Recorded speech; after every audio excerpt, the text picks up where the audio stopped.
Eu vou fazer um áudio aqui agora que eu também pretendo colocar no YouTube. E esse áudio, ele é destinado a uma pessoa que eu admiro muito, que é o André Constantini. Eu fiquei conhecendo o André Constantini através da TV 247. E esse áudio, de preferência, ele vai ser curto. Eu não vou fazer um áudio quilométrico, não.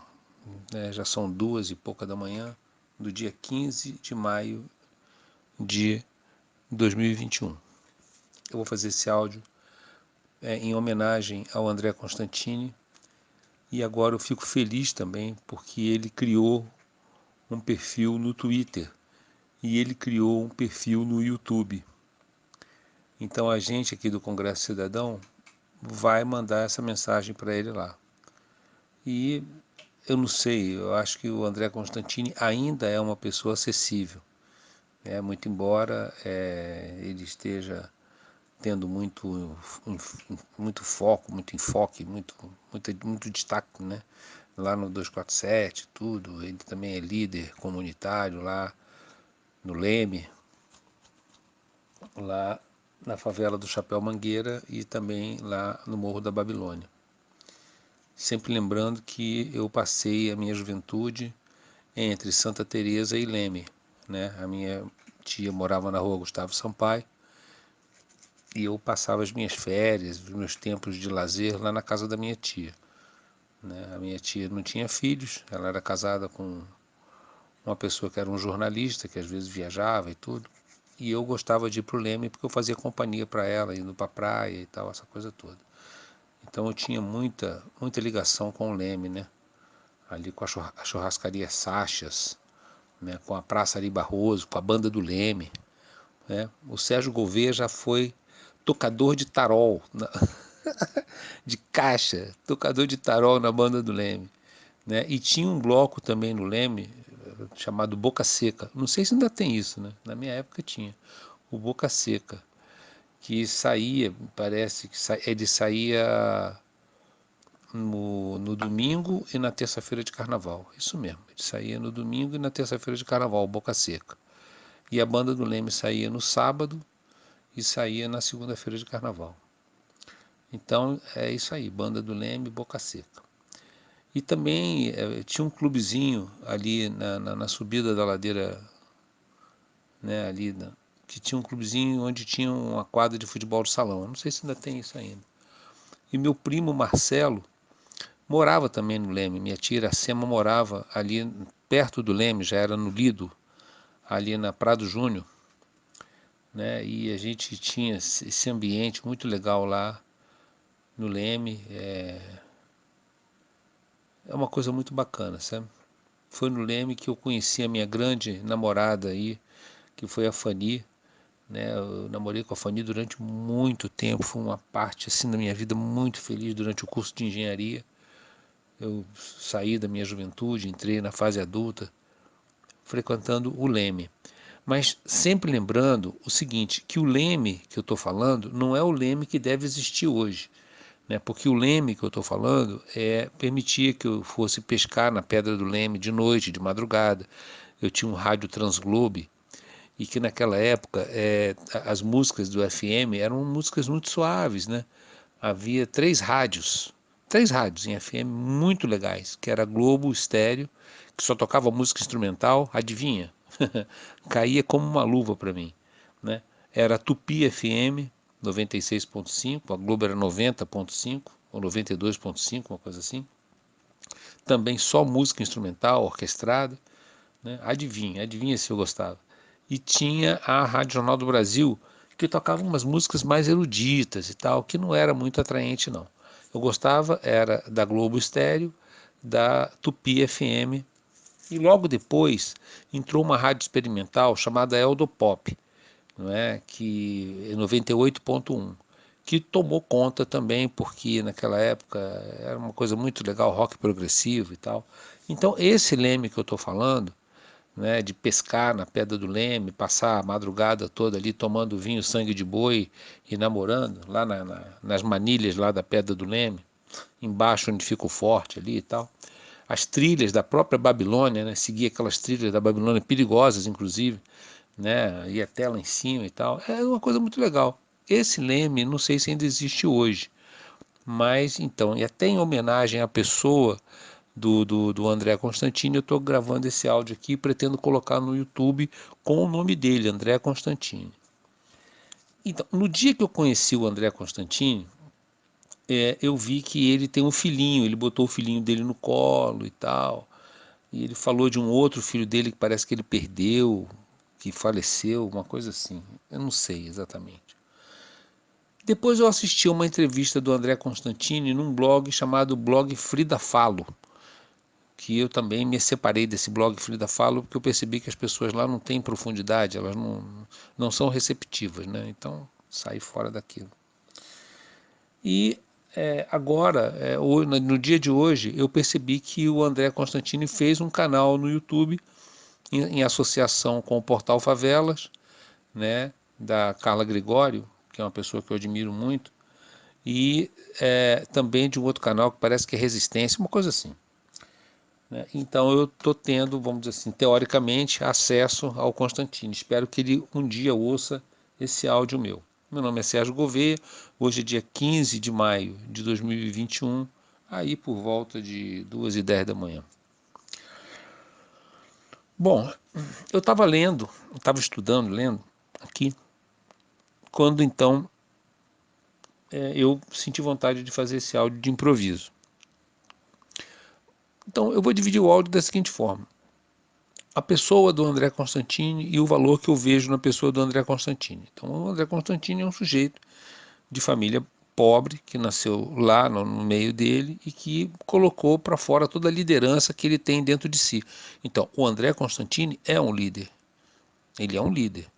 Ele é um cara corajoso, ele é um cara carismático, ele é um cara que fala aquilo que ele pensa, ele é um cara que se entrega. E o líder é esse cara aí, é o cara que se entrega, que acredita e tal. E eu deixei uma mensagem lá no vídeo dele dizendo que eu tenho um grande ressentimento. E o ressentimento que eu tenho é de ele não estar aqui com a gente, do nosso lado. Né? Mas eu aprendi uma coisa com a Lúcia Lia. Aprendi mesmo, aprendi mesmo. E eu não sabia que eu tinha aprendido isso com a Lúcia Lia. Muito embora a fase da minha vida que eu esteja passando agora é muito difícil, mas muito difícil mesmo, eu aprendi isso com a Lúcia Lia, que é exatamente a calma. A Lúcia Lima me ensinou a calma. E o Newton Coelho me ensinou um pouco do bambu e da flecha. Quer dizer, enquanto tem bambu, tem flecha, ele me ensinou um pouco da perseverança. E essa mistura dentro de mim, de perseverança com calma, está produzindo então esses áudios que eu acredito que sejam mais elaborados do que aqueles áudios que eu fazia antigamente. Então eu evoluí no sentido de gradação, né? Eu sofri, passei por uma gradação evolutiva. Beleza. Então, primeira coisa que eu tenho a dizer do André Constantini é que ele é um líder. Ele nasceu num ambiente onde ele teve as oportunidades que ele pôde ter. A vida dele provavelmente tenha sido uma vida extremamente difícil com a família dele e tudo, a criação dele, essa coisa toda. Eu não conheço a trajetória dele, não sei exatamente onde ele trabalha, o que ele faz, enfim. Mas isso não importa, eu sei que ele é um líder.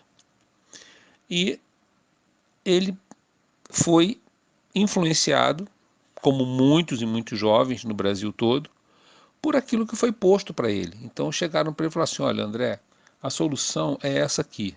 A sociedade é classista, existe a sociedade dividida em classes, então existe o burguês, e é aquele negócio, existe o burguês, existe a classe trabalhadora, e o burguês é ruim, a classe trabalhadora é sofrida, né? A classe trabalhadora é vítima, porque o Estado é bandido, porque não sei o que, papapá, papapá, e ele então repercute exatamente aquilo que ele aprendeu.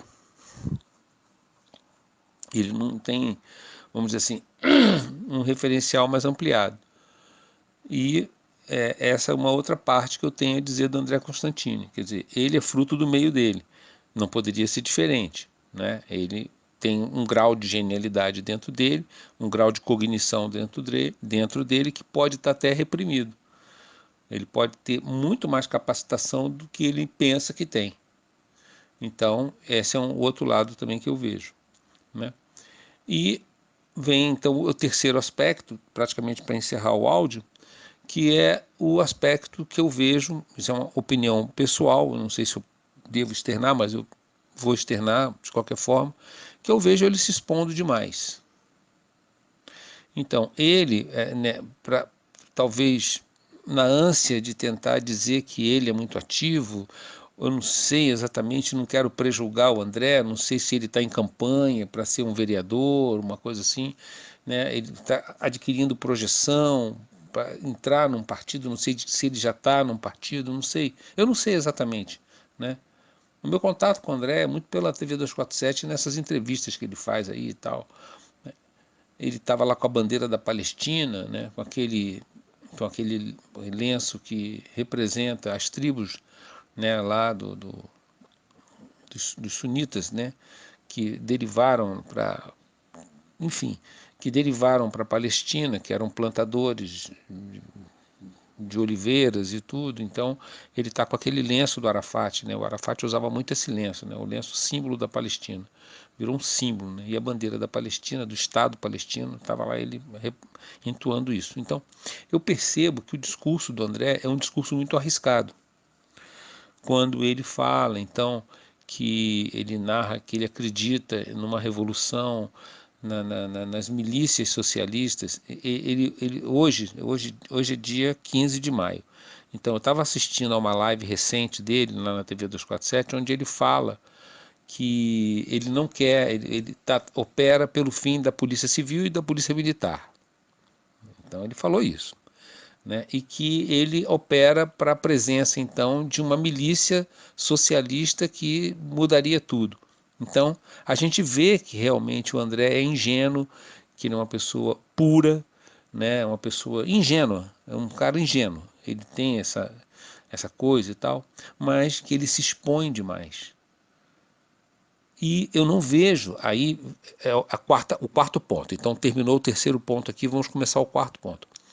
Eu não vejo nas pessoas que acompanham o André Constantini ninguém contraditando ele nessa exposição extrema que ele permite em relação a si próprio.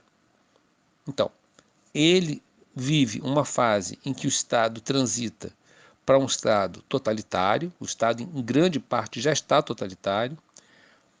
Ele foi vítima de um achaque policial, né? Quando ele estava na Cinelândia fazendo lá aqueles discursos dele contra a PM, não sei o que, pelo fim da PM, aí chegou o PM lá, pegou o microfone da mão do André, vão para a delegacia e foram para a Quinta DP, que fica ali na Avenida Mendes Sá.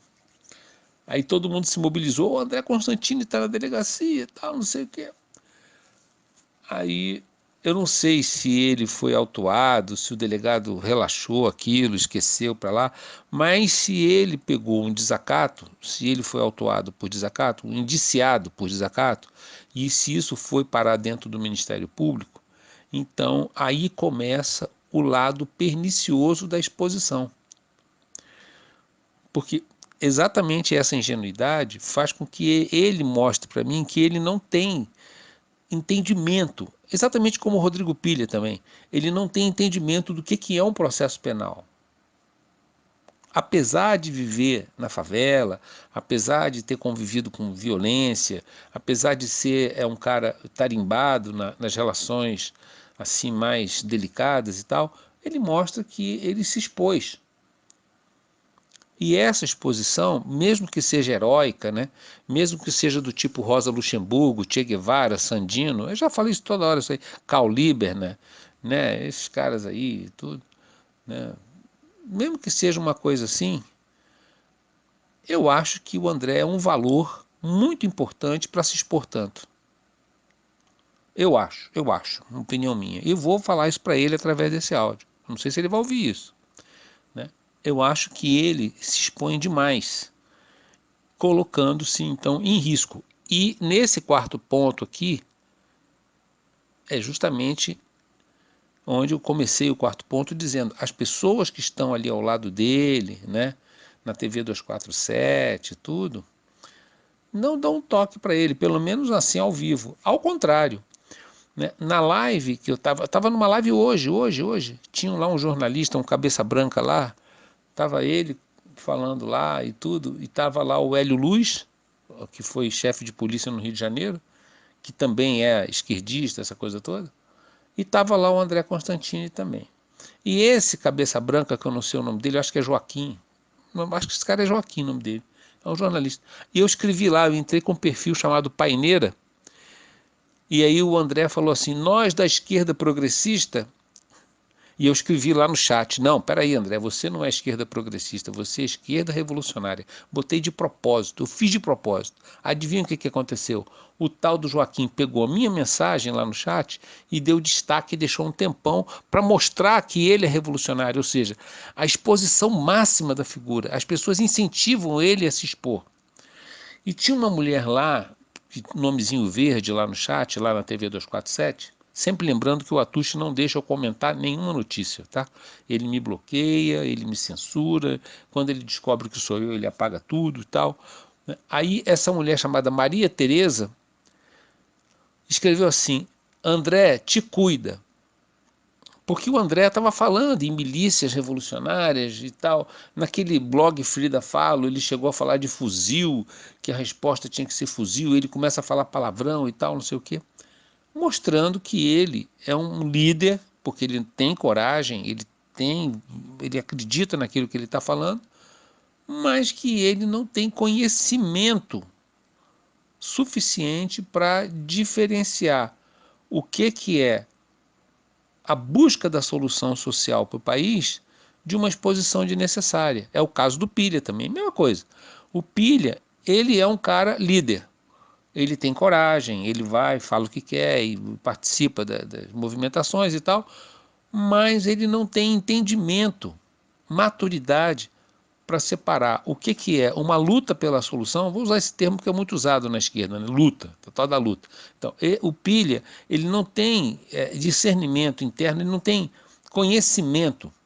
A verdade é essa, ele não tem filtragem comportamental para diferenciar o que é essa lida dele, essa tal luta dele pela solução social com uma exposição desnecessária. Então ele mistura isso.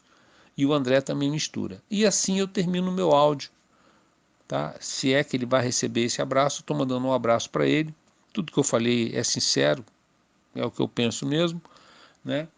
E fica aqui a minha admiração pelo André e o ressentimento profundo de não ter eu, Newton, André e aqui juntos, nós três juntos, tocando o terror pela solução política. E eu provavelmente nunca terei o André ao meu lado, porque os fatores da sociedade que fazem a gente medir um ao outro pelas diferenças é maior do que os fatores que fazem com que a gente possa medir um ao outro pelas similaridades. Na verdade, o que o André quer, eu também quero. Mas existem fatores humanos aí que sabotam essa relação, essa possibilidade de aproximação e de entendimento. Bom dia a todos. É isso aí. Meu abraço para você, André. Tudo de bom.